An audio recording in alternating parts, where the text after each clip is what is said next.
аз санаи 26 то 27 ноябри соли равон даври шаҳрии озмуни ҷумҳуриявии фурӯғи субҳи доноӣ дар китобхонаи шаҳрӣ ба номи Абулқосим Лоҳутӣ баргузор гардид. Дар рӯзи аввали озмун иштирокчиён аз ду ноҳия Исмоили Сомонӣ ва Сино ва дар рӯзи дуюм иштирокчиёни ноҳияҳои Шоҳ Мансур ва Фирдавсӣ дониши худро дар назди ҳакамон нишон доданд.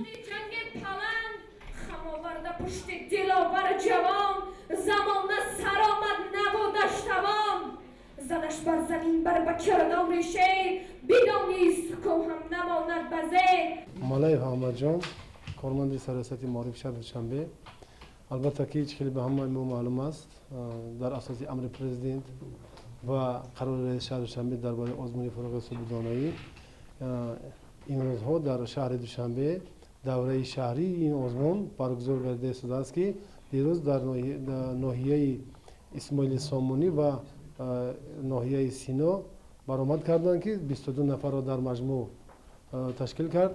امروز دو ناحیه دیگر ناحیه فیردوسی و ناحیه شاه منصور اشتراک میکنند که نسبت به دیروزه امروز اشتراکچی‌ها اندک بسیارترند.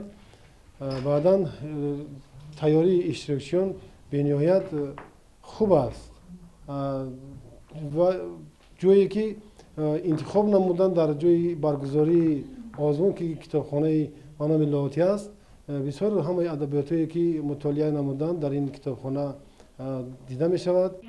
дар рӯзи аввали озмун иштирокчӣ аз ноҳияи Исмоили Сомонӣ Тахмина Бақои ва аввалин шуда адабиёти аз худ намудаашро пешкаши доварон кард. Тахмина хонандаи синфи 11-уми муассисаи таҳсилоти миёнаи умумии рақами 8 буда аз рӯи номинатсияи 4 хондан ва азбар намудани адабиёти ҷаҳон дар озмуни номбурда иштирок меварзад.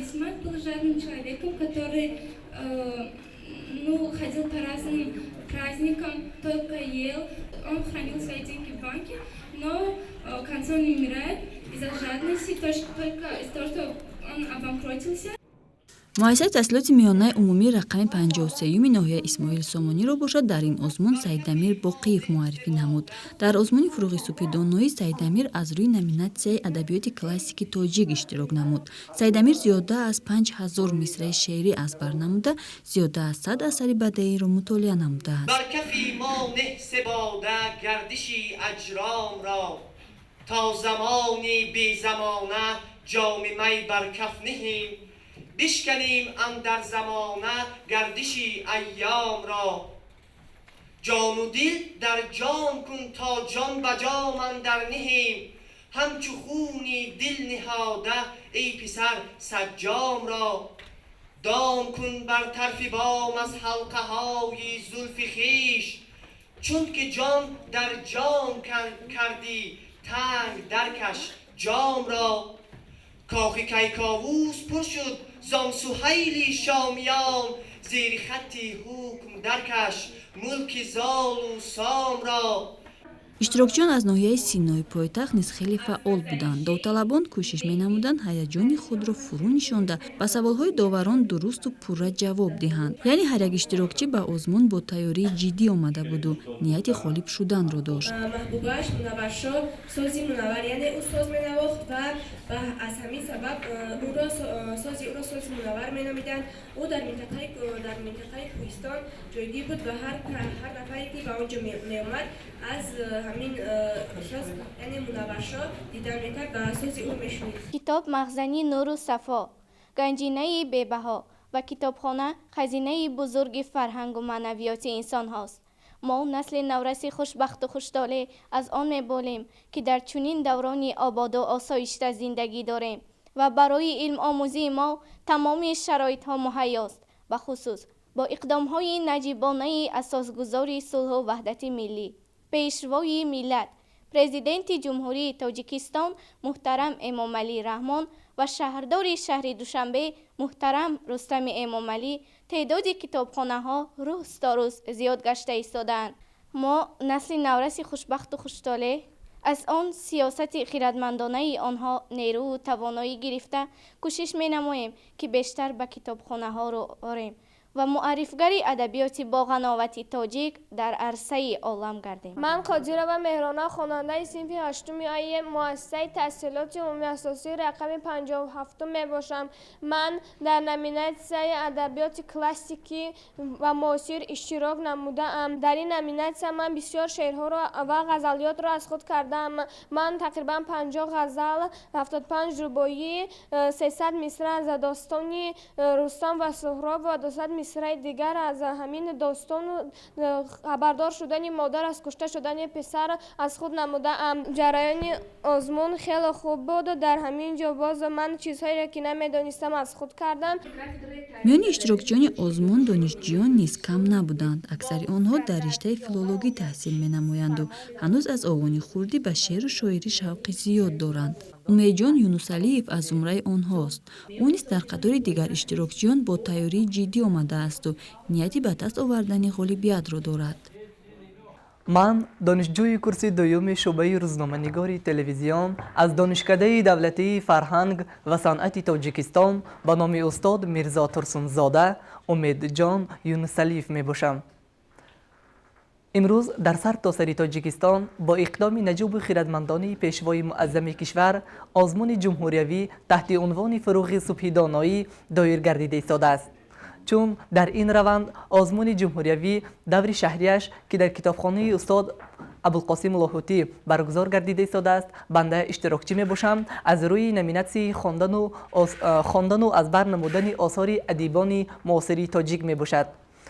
در حقیقت این اقدام پیشگرفته سرور خردمند ملت تاجیک بسا هم یک اقدام نجیب بود بهر به هم آوردن جوانان صاحب استعداد و کتاب دوستار و اخلاصمندان اهل کلام بده.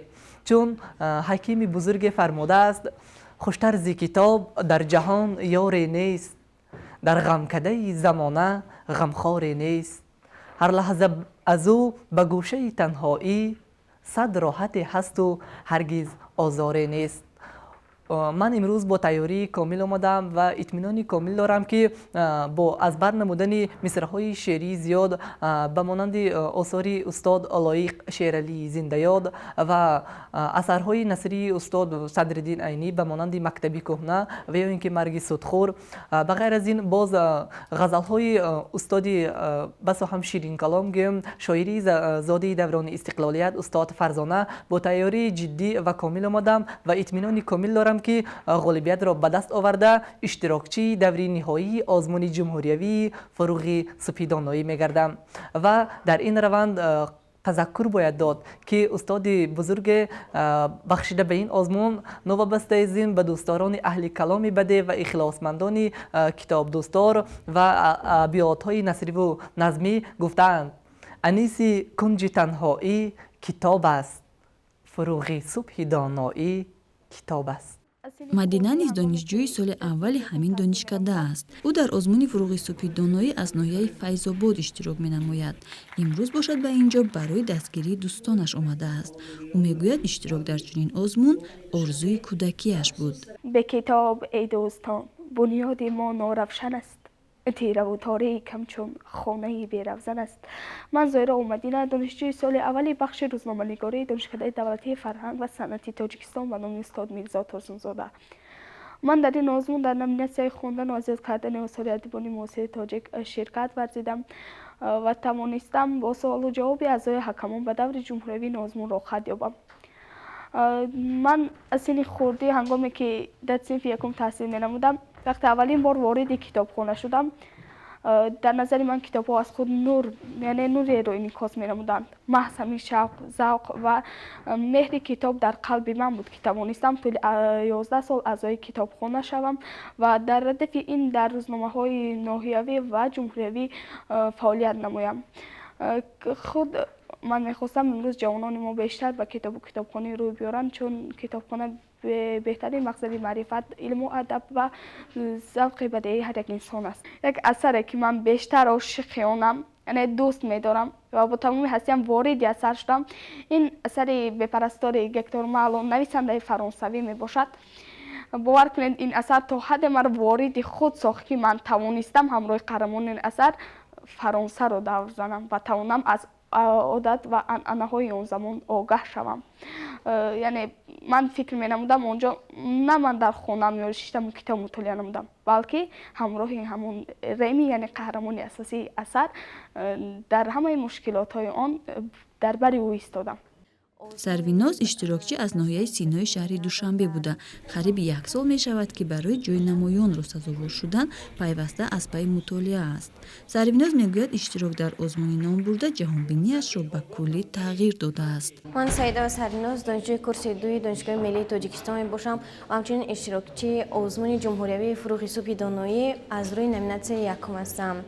آزمون امروز در سنه 26 نوامبر در کتابخانه به نام ابوالقاسم لاهوتی برگزار گردیده ایستاده است. باید قید کنم که در حقیقت اعضای حکمان سالهای خیلی زیاد داده ایستادند و آزمون در درجه اعلا گذرانده ایستاده است و البته کوشش میکنیم که خیلی خوب جواب دهیم و اگر امکان باشد صاحب یگان جای سزاوار گردیم. عموما برگزار نمودن چنین آزمون‌های جمهوریوی که محض به خواندن و از یاد نمودن آثار ادیبان مختلف روانه کرده شده است، این برای جوانان ما خیلی سودمند است. در طول اینقدر ماهایی که ما آمادگی می‌بینیم اثرهای خیلی زیاد را مطالعه کردیم، شعرهای خیلی زیاد از یاد کردیم و گفتن ممکن است که در حیات خود یک پیشروی به دست آوردیم. باعث خوشنودی است که میان اشتراکچیان آزمون خودی آموزگاران مؤسسه‌های تحصیلات میانه عمومی نیز زیاد بودند. منیره دولت و یکی از آنهاست. نامبرده در مکتب رقم 70 با تعلیم نسل نورس مشغول بوده. وقت‌های خالگی خود را با مطالعه کتاب می‌گذراند.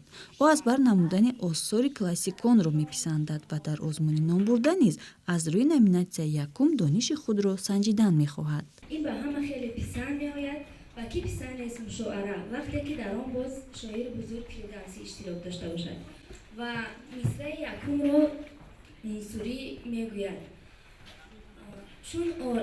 چون آرز تو ماه نباشد روشن. مصرع دوم را بداهتا فروخی علاوه میکند مانند رخت گل نبود در گلشن.